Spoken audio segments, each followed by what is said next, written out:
What happens when a cop with a power complex meets a woman who outranks him in every way that matters? It started on a Wednesday night late, just after 11 p.m., the kind of time when the streets of Toledo, Ohio, are mostly deserted except for the occasional shift worker heading home or someone like Major General Cassandra Hayes driving through town after concluding a base meeting 2 hours south. She was in her government-issued black SUV, windows slightly darkened. Nothing ostentatious, just sleek, simple, and subdued like her. Cassandra had been on the road for a while, humming softly to the rhythm of the tires against the asphalt, her thoughts already halfway home. She wasn't speeding, wasn't veering, wasn't doing anything out of the ordinary, but Officer Samuel Carter saw something different. Parked just off Reynolds Road, he was tucked in his usual spot, sipping tepid coffee and scrolling through his phone, restless. The shift had been dragging, no calls, no activity, and now here came an unfamiliar vehicle. He tossed the cup into the passenger seat and pulled out. The lights flashed on before Cassandra could even notice the cruiser behind her. She slowed down, blinked once, then pulled over to the side of the road, composed, controlled, just as she'd been trained. The door of the patrol car slammed shut. She watched in the side mirror as a tall man approached, hand already resting on his holster, flashlight in the other. He didn't go to the passenger window. He went straight to hers. "License and registration," he said, no greeting. Cassandra kept her hands visible, rolled the window halfway down. "Officer, may I ask why I'm being stopped?" Carter squinted, shining the light directly into her face. "You were weaving between lanes, didn't signal. Looked like you might be impaired." She raised an eyebrow. "I wasn't." "License and registration," he repeated, louder this time. Cassandra didn't argue. She moved slowly, deliberately, reaching into the glove box for her documents. As she handed them over, she added, "That's a government vehicle. I'm a federal employee." Carter glanced at the ID and said nothing for a moment. "You military?" "Yes." He gave a small smirk. "Doesn't mean you're above the law." "I never said I was." His tone shifted, a little more hostile now. "Step out of the vehicle for me." Cassandra blinked. "Excuse me?" I said, "Step out of the car. I'm conducting a sobriety test." Her jaw tightened, but she stayed measured. "On what grounds?" "I've complied." "I haven't been drinking. I'd like to know the reason." Carter took a step closer. "Now you're refusing a lawful order." Cassandra didn't move. "No, I'm asking for clarification." He didn't like that. He opened her door himself.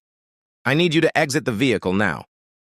That was when she calmly, quietly turned on her phone camera and hit record. "Just so we're clear," she said, "this interaction is being recorded." Carter's eyes flicked to the phone. For the first time, a sliver of doubt crossed his face, but he didn't retreat, not yet. "Out of the car!" Cassandra stepped out, her posture erect. Not defiant, just resolute. She didn't shout, didn't resist, but the way she carried herself, even in civilian clothes, told a different story. Carter looked at her, really looked. And for the first time, a small voice in the back of his head asked, "What am I dealing with here?" But his ego was louder. He proceeded with the field test, making her walk a straight line under the streetlights like she was some reckless driver on a Saturday night. She passed perfectly, no slurring, no stumble, no hesitation. Still, he wrote her a citation for failure to maintain lane. Cassandra took the ticket, no words, just a look. She got back in her car and drove away into the dark. But Carter had no idea the ticket was going to resurface in a courtroom and change everything. Officer Samuel Carter wasn't new to this. 15 years on the force had etched deep lines into his face and thicker ones into his sense of self. He'd been in everything from neighborhood disputes to chaotic traffic accidents, and he'd earned a reputation, the kind that made rookies stiffen when he entered the room. Carter liked it that way. He didn't ask questions. He gave commands. In his mind, the badge meant control, authority, the final word. Whether it was a teenager mouthing off or a frustrated driver asking too many questions, Carter never backed down and he never apologized. His precinct on the west side of Toledo knew what they had. A cop who'd do the paperwork, show up on time and never waver. That also meant they knew he could be harsh, sharp with his tone, quick to intensify. But nobody really challenged him. Not until that night. When he got back to the station after the stop, he barely mentioned it. He logged the citation in the system, gave a brief write-up, failure to maintain lane, possible signs of impairment, no arrest made, and tossed the body cam in the charging dock like he always did. The video sat there for 2 days before anyone bothered to review it. In the meantime, Carter joked about it in the break room. Woman tried to pull. "Rank on me," he said to officer. Lopez flashed. Her government ID like that was supposed to impress me? Lopez raised a brow. Wait, she was military? Carter shrugged. So she says. Some fed with an attitude. What was her name? Carter leaned back in his chair, popped open a bag of chips, and said, Hayes. Cassandra Hayes. Lopez's face shifted. You mean Major General Hayes? Carter paused. How would you know that? She gave a lecture at the academy last year, Lopez said slowly. She's not just military. She's high up. Runs logistics out of Fort Wayne. Bronze Star, 2 deployments. She's the real deal. Carter scoffed, waving it off. Don't care who she is. On the road, I'm the authority. But something about Lopez's tone lingered. That small note of caution, of respect. It chipped at Carter's usual armor. Still, he didn't go back and watch the footage. He didn't think twice about the ticket. In his head, it was already done and buried. But it wasn't, because Hayes had filed a formal complaint the next morning. Not just with Internal Affairs, but with the Office of the Inspector General, and she wasn't alone. The video she recorded had already been passed along to her legal team, and a copy was quietly circulating through the military chain of command. Carter didn't know any of this yet. He was back in his routine, responding to minor calls, barking at people during traffic stops, carrying himself like a man who couldn't be touched. Because for years he hadn't been, the system had protected him. Supervisors had looked the other way.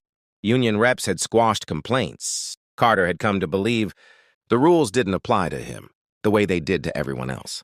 But now, there was someone on the other side who wasn't afraid, someone who didn't yell, didn't fight, didn't crumble. She just documented everything, followed protocol, made one phone call at the right time to the right office, and she had evidence. Cassandra Hayes wasn't the kind of person who made a fuss for no reason. She wasn't theatrical, wasn't confrontational, and she certainly didn't have time to chase down every minor injustice that crossed her path. Not after 22 years in uniform, 2 tours overseas, and enough close calls to make most people fold. But this time it was different, because she wasn't just thinking about herself. She was thinking about every young soldier she mentored, every civilian she'd seen mistreated without anyone to speak up for them, every woman, especially every black woman who'd been forced to swallow their pride just to avoid making things worse. And she wasn't doing that anymore. Back at Fort Wayne, Indiana, Cassandra sat in her office the morning after the stop, staring at her screen. She'd barely slept, not because she was furious, though she was, but because the whole thing kept replaying in her head. The way he talked to her like she was nothing, the way his hand hovered over his holster, the way he tried to bait her into reacting. She knew the script, knew what could have happened if she hadn't kept her tone even, knew exactly how fast things could go wrong, even with the camera rolling. Her aide, Sergeant Thompson, poked his head in. You good, ma'am? Cassandra looked up, expression calm but focused. No, but I'm handling it. He stepped in, closed the door behind him. I saw the footage, he said. You want me to loop in the base attorney? Already done, she said. Thompson hesitated. You sure you want to go public with it? Cassandra leaned back. I'm not looking for headlines.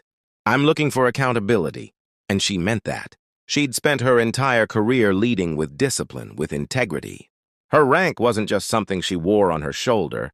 It was something she earned through years of work, through decisions that affected lives. She'd commanded convoys across dangerous terrain, coordinated relief efforts after hurricanes. She'd been responsible for soldiers, supplies, and security across 4 continents. But none of that had mattered when she was pulled over on a quiet road in Ohio. To Carter, she was just another suspicious driver who didn't move fast enough when questioned. And the thing that gnawed at her wasn't just how he treated her. It was how comfortable he seemed doing it. That was the real problem. So Cassandra made a few calls, first to JAG, then to the Inspector General's office. She attached the footage, filed the complaint. She didn't embellish, didn't dramatize. She just told the truth, backed by video, and let the facts stand on their own. By the end of the week, the story had started to circulate within military legal circles. It hadn't hit the media, not yet, but Carter's name was now attached to an internal investigation. The department's legal counsel had been notified. And Cassandra? She kept working, kept showing up, didn't mention it unless asked. But behind the scenes, she was preparing something else. Because her lawyer had suggested the stop wasn't just inappropriate, it might have violated federal policy, considering her government status and the absence of probable cause. And if it came to it, they'd go to court. Cassandra didn't flinch at that. She welcomed it. But Carter still didn't believe this would go anywhere. Not until he was told to appear in front of a judge. The envelope was thin, nothing showy. Just a plain manila folder with his name typed. On the front, and a return, address from the Lucas County Civil Court. Carter tore it open in the parking lot, half distracted, figuring it was just another traffic summons or departmental memo. But it wasn't. It was a notice to appear. A formal civil rights complaint had been filed. The plaintiff, Major General Cassandra Hayes. The charge, violation of constitutional rights during a traffic stop, including unlawful detainment, intimidation, and abuse of authority. Carter stood there for a minute, staring at the paper. Then he laughed out loud. "No way," he muttered. "No way this sticks." But when he stepped back inside the station, the mood was different. His captain, Officer Bennett, called him into the office, door shut, blinds pulled. "Sam," Bennett started, "we need to talk." Carter sat, arms crossed. "About what?" "The lady from the other night? She's trying to play victim." Bennett didn't smile. "She's not playing anything. Do you even know who she is?" "I don't care who she is. She got pulled over, acted smug, and now she's mad I didn't kiss her shoes." Bennett leaned forward. "She's not just some random motorist. She's a major general, a combat veteran. Her record's spotless. Her connections are deep. And she's got the whole thing on tape from 2 angles. Yours and hers." Carter scoffed. "So what? We just roll over, say sorry because she's got some stripes?" "No. But we don't pretend this is nothing either. You're going to court. And if this gets out, and it will, it's going to blow up." Still, Carter couldn't shake the arrogance. "She didn't even get arrested. I didn't touch her. I was following procedure. You were on edge, Sam. You escalated. You treated her like a suspect before you even knew who she was." Carter bit his lip. For once, he didn't have a snappy response. The notice said the court date was set for 3 weeks out. In the meantime, word had spread across the department. Whispers in the locker room, sideways glances in the hallway. Nobody said anything to his face, but Carter could feel the shift. He wasn't the wolf anymore. He was bleeding, and the rest could smell it. Back at her base, Cassandra prepared too, but in a different way. She didn't throw press conferences or demand attention. She met quietly with her legal team, reviewed every second of the footage, and outlined her experience in precise detail. She was calm, collected, but relentless. Her lawyer, Eleanor Vance, sat across the table from her and said, "You sure you want to do this in court? It's public. It'll follow you." Cassandra nodded. "Good, let it." Vance paused. "Most people would have let it go." "I've let too much go already," Cassandra said. "This isn't just about me." She wasn't looking for a payout. She wanted a public record, a moment that could be referenced, something that showed power, didn't excuse behavior, and that silence wasn't the only option. She wasn't just standing up for herself. She was standing up for every person who'd been talked down to, dismissed, or bullied behind flashing lights and a badge. And when the court date finally came, she didn't walk in quietly. She walked in wearing her full-service uniform, badges, medals, the rank on her chest clear as daylight. She wanted the jury to see her not just as a woman in a car that night, but as a human being who had served her country, respected the law, and expected the same in return. Carter was already seated when she walked in. He turned, saw the uniform. His smirk faltered for the first time. But the real test hadn't started yet, because when Hayes took the stand, the whole courtroom leaned in. The courtroom was packed. Not with reporters, not yet, but with officers from both the local precinct and Fort Wayne military base. Cassandra's peers came in, silent, respectful, dressed in uniform or business attire, seated, shoulder to shoulder with civilians who had no idea what this case was really about. To some, it looked like a traffic stop gone wrong. But to Cassandra, it was the boiling point of something deeper, something that had been simmering for years. Carter sat at the defense table, stiff in his suit, face blank but tense. His attorney, Michael Turner, leaned in and whispered something to him. Carter didn't blink. He just kept his eyes on the judge. Then Cassandra was called. She stood, adjusted her collar, and walked to the witness stand with the same quiet, discipline she'd used leading convoys through dangerous zones. She didn't rush, didn't falter. Every eye in the room was on her. Her ribbons caught the light. Her posture demanded respect, not because of how she looked, but because of who she was. The judge cleared his throat. Major General Hayes, thank you for your service. You may proceed. Eleanor Vance stepped forward, not missing a beat. Major General, could you describe the night of January 17th? Cassandra spoke plainly.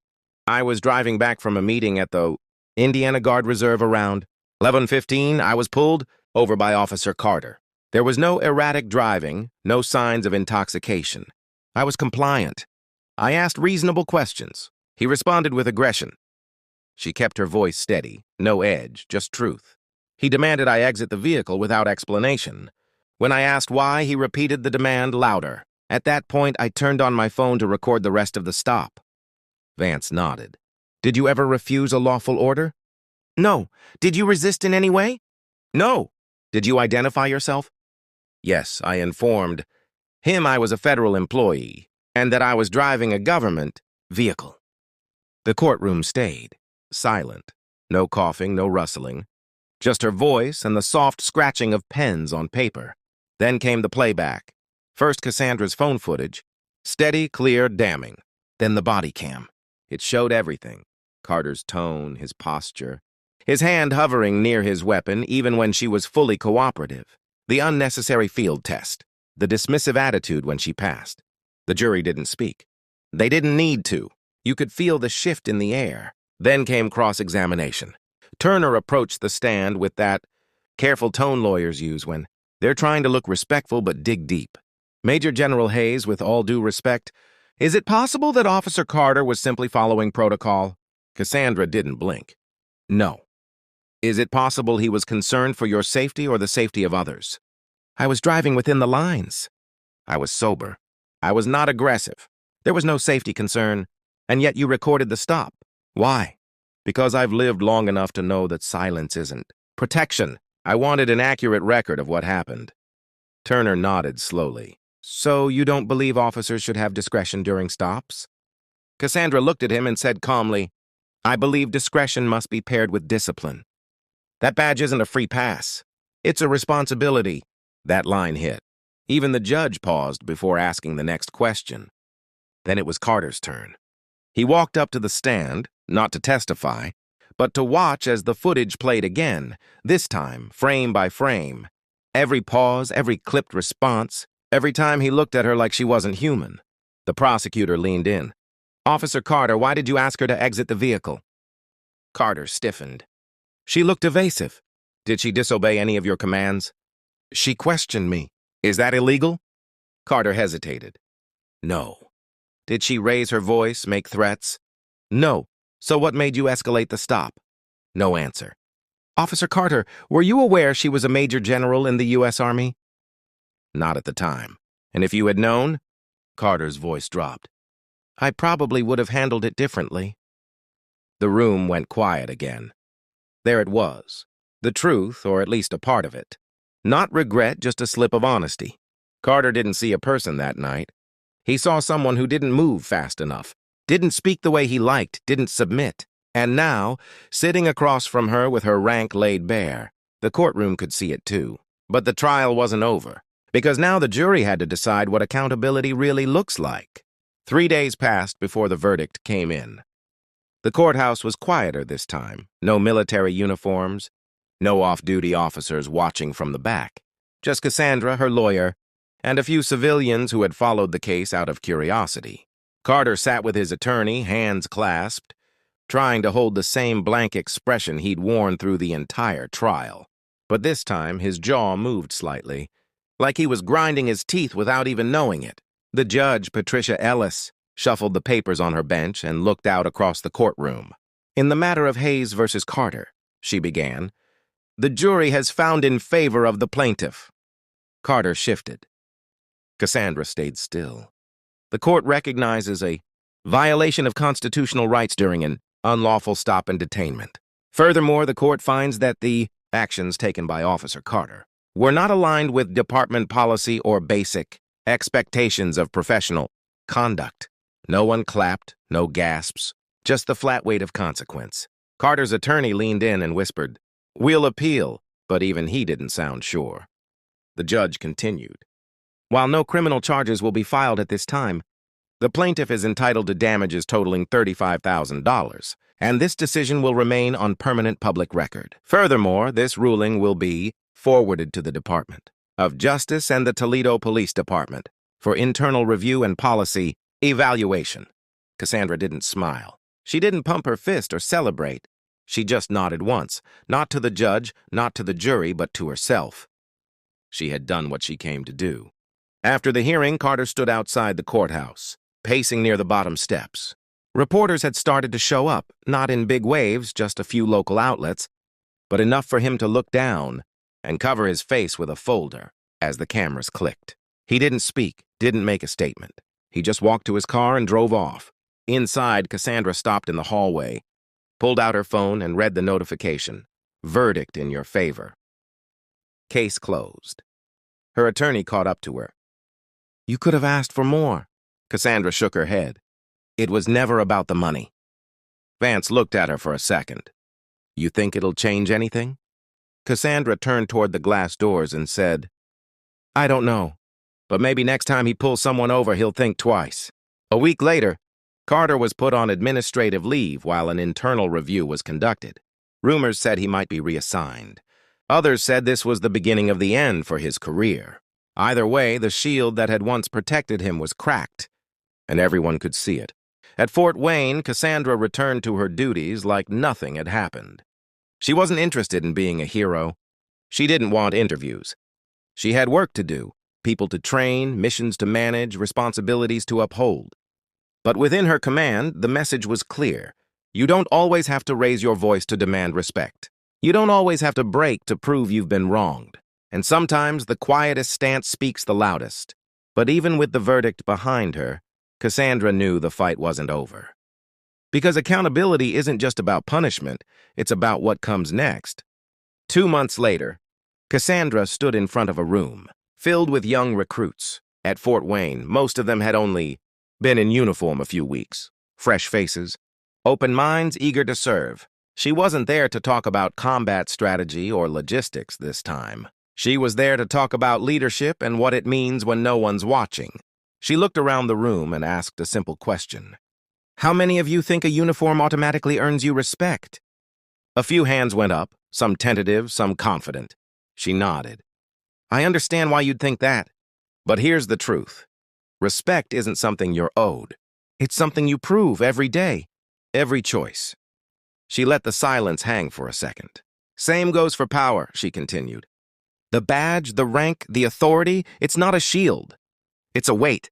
And if you can't carry it with discipline, you don't deserve to carry it at all." In the back, one of the newer soldiers leaned forward, eyes locked. Cassandra paused, then added, "When I was stopped by an officer who forgot that truth, I could have yelled. I could have panicked. I could have let it slide." She looked around. "I didn't do any of those things. I documented it, I filed. I showed up in court and I told the truth." A long pause. "That officer thought his badge made him untouchable until he saw my rank. Not just on my uniform, but in how I carried myself. That's the difference. That's leadership." The room stayed quiet. But it wasn't the kind of quiet that comes from disinterest. It was the kind that comes when something lands. Cassandra closed the folder in front of her and looked up. "Lead with character. Serve with integrity. And never forget, you don't just represent the uniform. You represent every person who came before you and everyone who will come after." She stepped off the platform, not for applause, Not for thanks, but because the work was already done. Let this story be a reminder. Authority without accountability is just a mask for weakness. Speak up, stand firm, and when you see wrong, don't turn away. Because silence is comfort for the guilty, but courage is protection for the rest of us.